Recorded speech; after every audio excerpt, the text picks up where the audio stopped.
Three former champions are currently fighting to survive, and the clock is running out. Picture this. You have held the championship trophy. You have stood in victory lane. You have heard your name echoed across packed grandstands.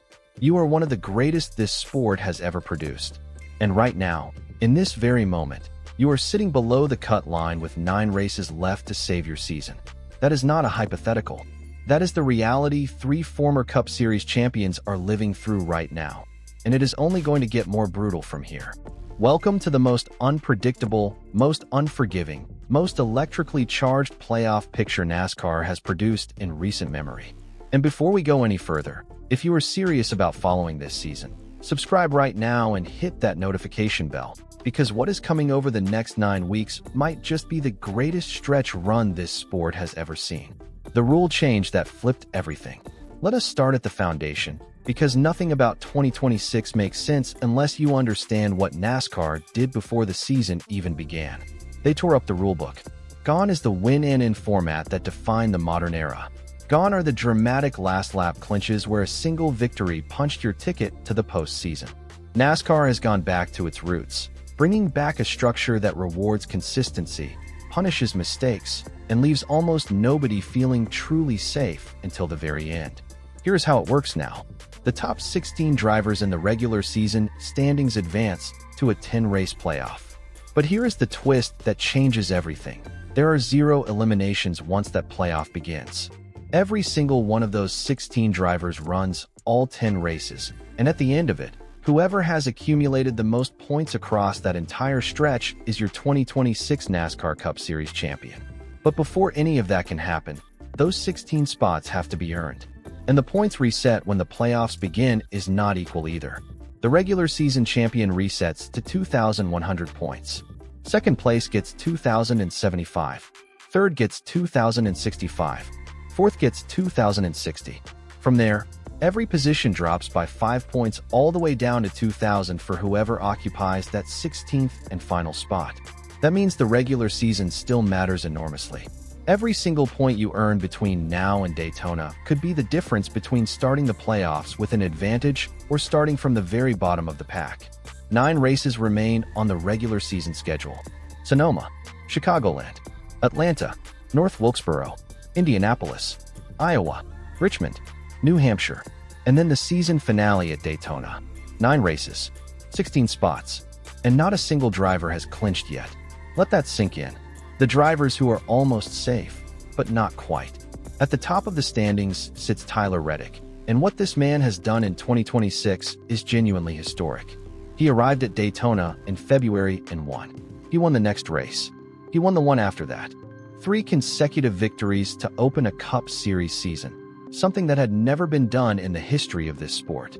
He now carries 5 wins on the year, and he sits a commanding 354 points above the cut line.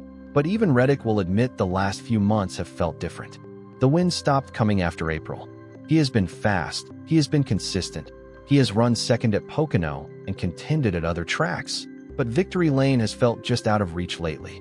Still, 354 points is a fortress. You would need a catastrophic string of results to blow that lead. Right behind him is Denny Hamlin of Joe Gibbs Racing, 346 points clear of the bubble with 4 wins. This is a man who has spent his entire career chasing that elusive championship, and right now he is positioned perfectly to make his deepest run yet. Ryan Blaney of Team Penske sits 221 points above the line with just 1 win, but here is what makes his case remarkable: 12 top 10 finishes, tied for the most in the entire series. Blaney is not lighting the world on fire with victories, but he is relentlessly, quietly, methodically banking points every single week. That is a strategy that wins championships. Kyle Larson is 174 points clear, and the defending series champion is doing something fascinating this season. He has 0 wins. 0. And yet he leads every driver in the sport with 150 stage points. Larson is hunting points in every segment of every race, building his cushion brick by brick, and the moment he figures out how to close a race out, this field should be very, very worried. Ty Gibbs earned his first career Cup victory this season and sits 173 points above the cutoff, while Chase Elliott, with 2 wins already, is having the best start to any season in his career and holds a 172-point advantage. These two are in strong shape, though neither is completely untouchable. The bubble, where careers go to suffer. Now we get to the part of the standings where the tension becomes almost unbearable. Remember the math here. The maximum points available in a single race is 76. That means anyone sitting within roughly 100 points of that cut line is genuinely, legitimately, frighteningly on the bubble. One bad day does not just hurt, it can send you spiraling below the line entirely. Chase Briscoe of Joe Gibbs Racing sits just 69 points clear. No wins. No stage wins. And the pressure of that reality has clearly been weighing on him. This is a driver who expected more from himself this season. And right now, every single race feels like a must-win situation in terms of damage control. Bubba Wallace is 67 points above the line, and credit where it is due.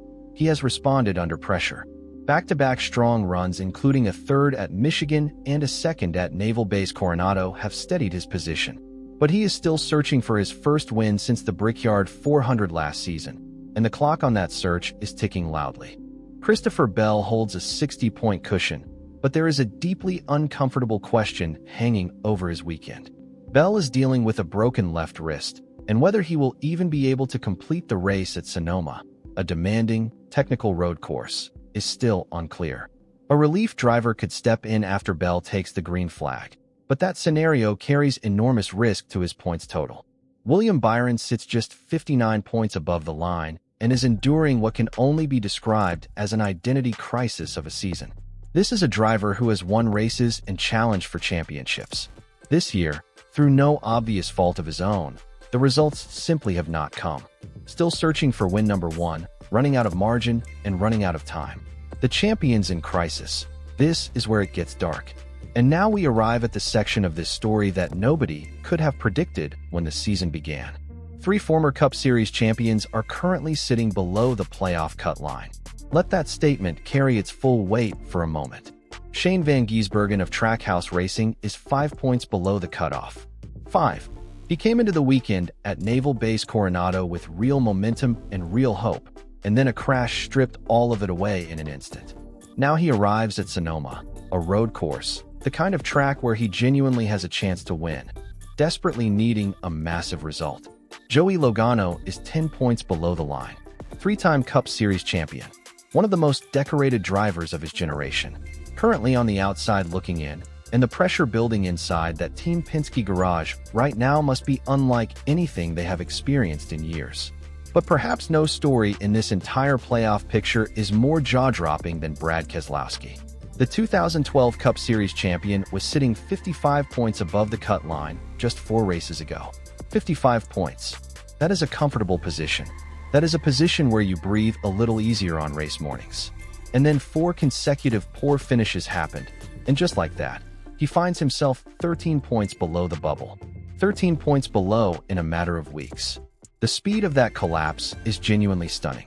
Just outside this chaos, fighting to stay above the line, are Eric Jones at 10 points clear, Austin Cindric at 8 points above, and Ryan Preece at 5 points clear, though Preece carries an additional burden. He received a 25-point penalty earlier this season for intentionally wrecking Ty Gibbs, and that cloud still follows him into every race weekend. Below the current cut line, there is a group of drivers who the casual fan might be ready to write off. That would be a serious mistake. Ross Chastain is 40 points back, but back-to-back top 10s suggest the speed is returning to that Trackhouse Racing operation. Zane Smith gained 21 positions on the cut line in a single week after finishing 4th at Naval Base Coronado, and now sits 51 points back. One big run, and he is right back in the conversation. Riley Herbst picked up 26 points on the bubble last week with stage points and an 8th place finish. He is now 58 points back and trending in the right direction. Todd Gilliland trails by 61. Ricky Stenhouse Jr. is 64 points back and may well need a Daytona miracle, which, at Daytona, is never as impossible as it sounds. John Hunter Nemechek sits 69 points behind. And then there is Austin Dillon of Richard Childress Racing, 97 points back, which on paper sounds like a death sentence. But Dillon is a proven threat in super speedway drafting races, and Atlanta and Daytona are still on the schedule. A win in either of those events would be seismic. Whether it would be enough points to carry him into the playoffs is a genuine, complicated question, but the possibility exists. Sonoma, the wild card that changes everything. Which brings us to this Sunday. The Toyota Save Mart 350 at Sonoma Raceway. 3:30 p.m. Eastern. TNT. 110 laps. 218.9 miles. This is not your average race weekend. Sonoma is a 1.99-mile road course with 12 turns and roughly 160 feet of elevation change. Passing is limited. Strategy is everything. Fuel windows, caution timing, tire management. These are the variables that decide who wins here, not raw horsepower alone. The facility has a remarkable history. Construction began in 1968, opening the following year as Sears Point Raceway. It later carried the names Golden State Raceway and Infineon Raceway before becoming Sonoma Raceway in 2012. Speedway Motorsports took ownership in 1996 and invested heavily in modernizing the facility. In 1998, the famous chute shortcut was introduced connecting turns 4 and 7, before NASCAR returned to the full course layout in 2019. The king of this track is Jeff Gordon. 5 wins, 5 poles, 14 top 5s, 18 top 10s. The Hall of Famer owns Sonoma in a way that no driver has matched since. Among active drivers, 2 men stand out heading into this weekend. Kyle Larson won here in 2021 and then again in 2024, owns 4 pole positions at the track, and has posted 3 consecutive top 5 finishes at Sonoma. He knows every inch of this circuit and arrives with his usual quiet confidence. Chase Elliott carries 7 career road course victories and owns the best average finish at Sonoma among active drivers at 10.2. Road courses are where Elliott is genuinely at his most dangerous, and he arrives this weekend as one of the most complete threats on the entry list. There is also a personal storyline worth following. Tyler Reddick grew up in Corning, Northern California. Sonoma is as close to a home race as the Cup Series gets for him. He arrives chasing win number 6 on the season and carrying all the emotion that comes with racing in front of the people who watched you grow up. And for drivers like Shane Van Gisbergen, Joey Logano, and Brad Keselowski, this road course represents perhaps their best remaining opportunity before the schedule shifts back to ovals where their margins for error grow even thinner. A win from any driver currently below the bubble on Sunday would not just help them. It would completely, violently detonate the entire playoff picture with 8 races still remaining. The NASCAR In-Season Challenge. There is a secondary competition running this weekend that adds another layer of drama to an already packed schedule. The NASCAR In-Season Challenge is a 32-driver single elimination tournament where advancement is decided purely by which paired driver finishes best in each race. 5 rounds, 5 races, ending at the Brickyard 400 at Indianapolis Motor Speedway on July 26th. The first-round matchups at Sonoma are genuinely compelling. Top seed Tyler Reddick faces 32nd seed Alex Bowman. 4th seed Chase Elliott draws Noah Gragson, a matchup where Elliott enters as an overwhelming favorite given his road course pedigree. 6th seed Kyle Larson faces Riley Herbst, a driver he has already beaten at every road course race this season. And 11th seed William Byron goes head-to-head with Ricky Stenhouse Jr. All 5 rounds will air on TNT, running from this Sunday at Sonoma through the championship matchup at Indianapolis on July 26th. Last year, 32nd seed Ty Dillon made a run all the way to the finals, which means upsets are not just possible, they are practically tradition in this format. The one sentence that defines this moment. 9 races, 16 spots, 3 former champions fighting from below the line, 0 clinched berths, and a road course on Sunday that could rewrite the entire story. This is not a NASCAR season slowly building towards something. This is a NASCAR season that is already on fire, and the only question left is how much more spectacular it gets before someone finally puts their hands on that championship trophy.